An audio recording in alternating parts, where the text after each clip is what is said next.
Oi, pessoal, bem-vindos a mais uma conversa. Sabe aquela coisa do dia 31 de dezembro?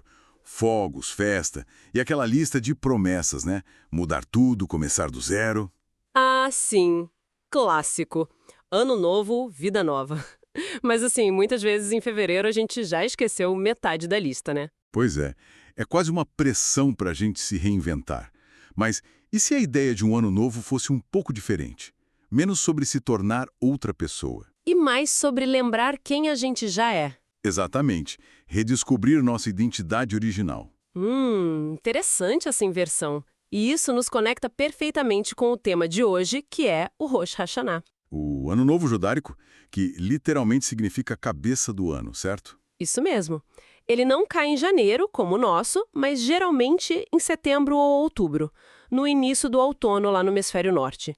É o começo do mês de Tishri, o primeiro mês do calendário civil judaico. E as celebrações são bem diferentes também, né? Pelo que eu sei, tem muita reflexão, orações. Sim, é um período mais introspectivo. Tem o toque do shofar, que é aquela trombeta feita de chifre de carneiro, um som bem característico, e comidas simbólicas, tipo maçã com mel, para desejar um ano doce. Legal. Mas a grande questão que a gente quer explorar é qual a conexão disso tudo com Jesus? Parece algo bem específico da tradição judaica. Parece, mas as raízes são profundas e eu diria que a mensagem de Jesus amplifica o significado original. Para entender, a gente precisa voltar lá na Bíblia, no Antigo Testamento. Certo. Onde a gente encontra a primeira referência? Em Levítico, capítulo 23, versículo 24. Lá, Deus instrui Moisés sobre as festas sagradas, e essa é chamada de Festa das Trombetas. Zikron Teruah, em hebraico, uma lembrança ao som de trombetas. Festa das Trombetas. Então, o shofar já estava lá desde o início. Um dia de descanso, uma convocação solene com esses toques. Mas qual era o sentido original desse som? Para captar a profundidade disso, a gente precisa ir para um momento ainda mais fundamental na história de Israel, o Monte Sinai. Ah, depois da saída do Egito, Êxodo capítulos 19 e 20, né? Exatamente. Ali no deserto acontece algo incrível. Deus não só entrega os 10 mandamentos, a lei, ele se revela como rei para o povo de Israel. É como se fosse uma coroação divina. Uma coroação.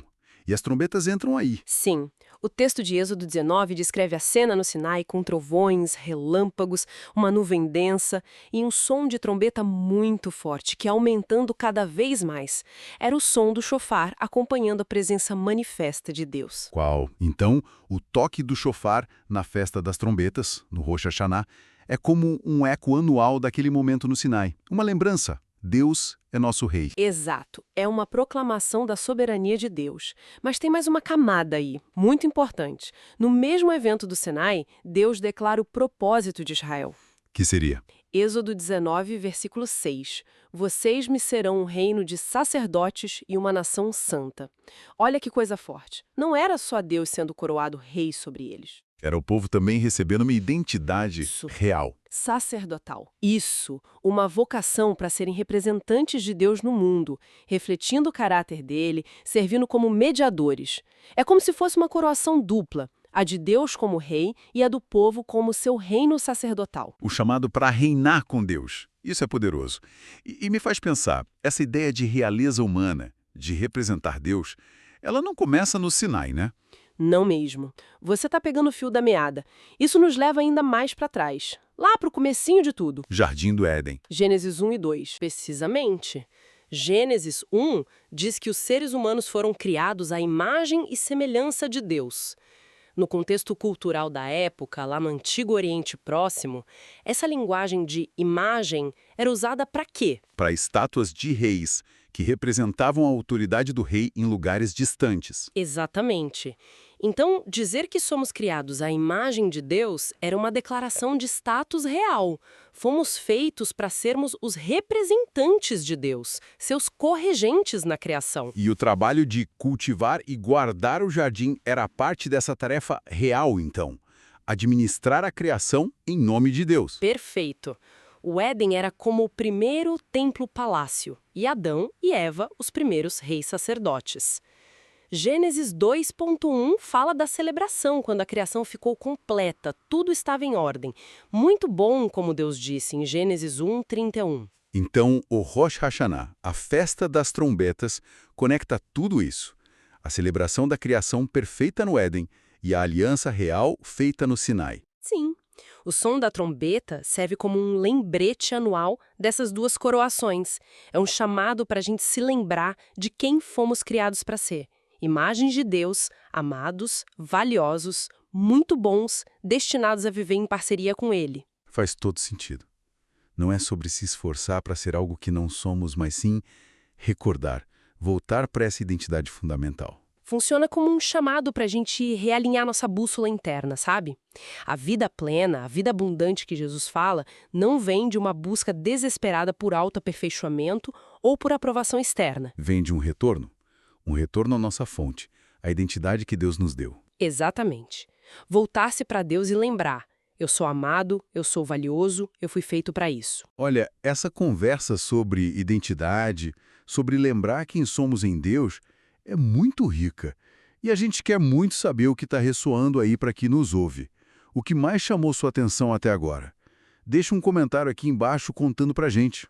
Sim, compartilhe suas ideias, suas perguntas. A gente adora ler e interagir. E claro, se você está curtindo essa nossa exploração, essa tentativa de conectar os pontos da Bíblia, não esquece de deixar o seu like no vídeo e se ainda não for inscrito, se inscreve no canal para não perder os próximos papos. Ajuda muito a gente a continuar produzindo esse conteúdo. Isso aí, o apoio de vocês é fundamental. Bom, então entendemos a profundidade do Rosh Hashanah, essa festa que aponta para nossa identidade real e sacerdotal desde a criação e o Sinai.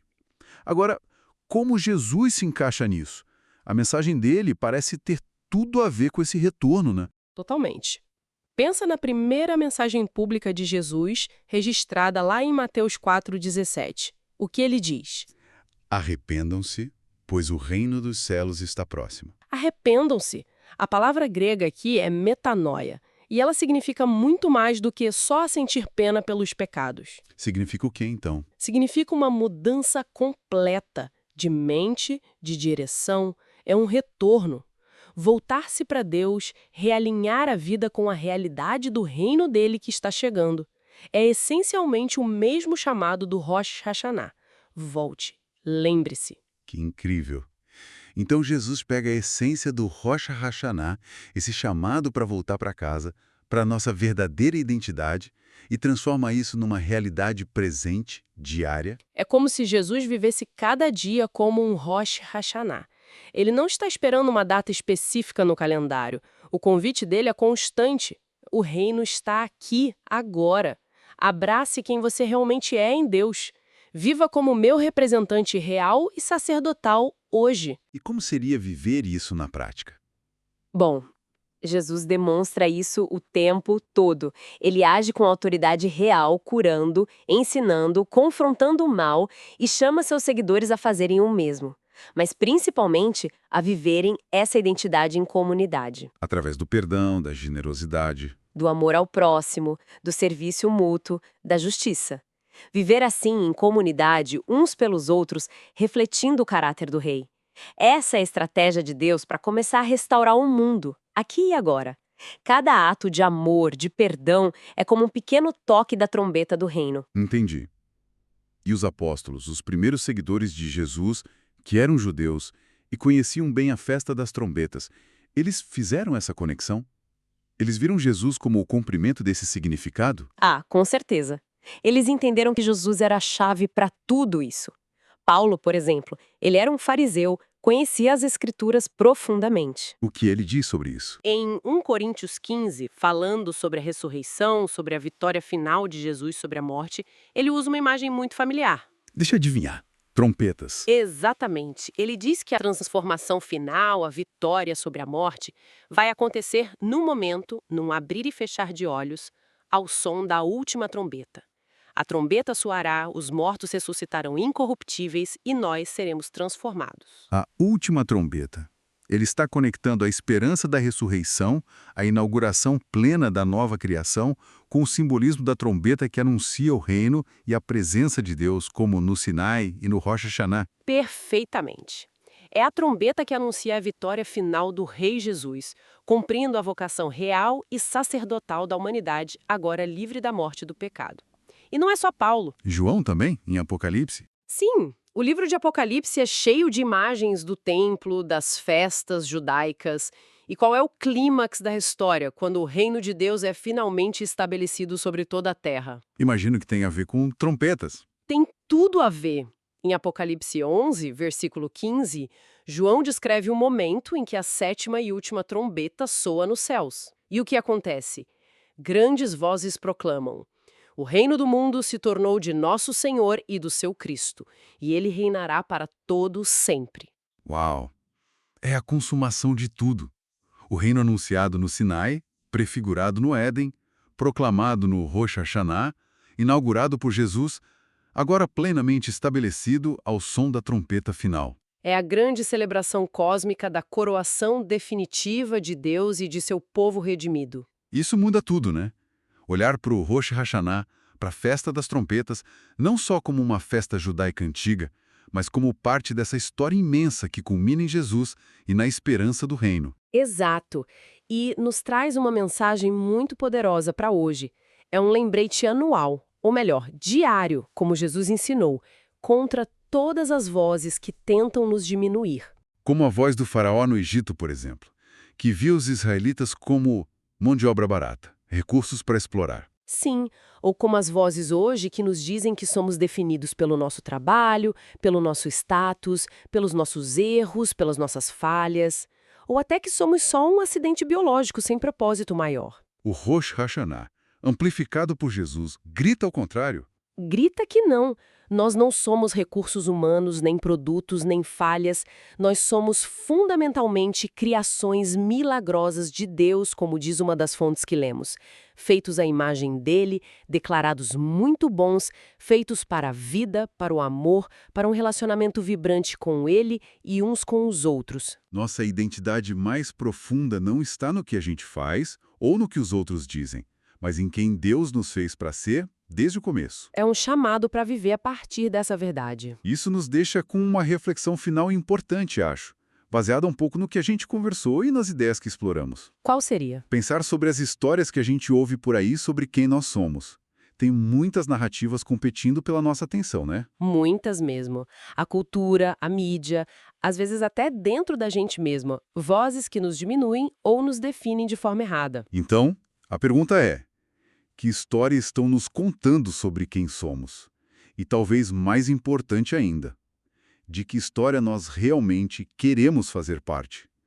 Qual narrativa vai definir a nossa identidade e o nosso propósito? É uma pergunta crucial. Queremos viver a história do faraó que nos reduz a peças numa engrenagem? Ou queremos viver a história de Deus, a história do Éden, do Sinai, de Jesus, a história que diz que somos realeza, sacerdotes, amados, feitos para reinar com Ele na restauração de todas as coisas? Uma escolha diária, né? Ouvir a trombeta que nos chama de volta para essa verdade. Exatamente. Qual narrativa vai moldar quem somos e o que fazemos no mundo? Fica aí a reflexão.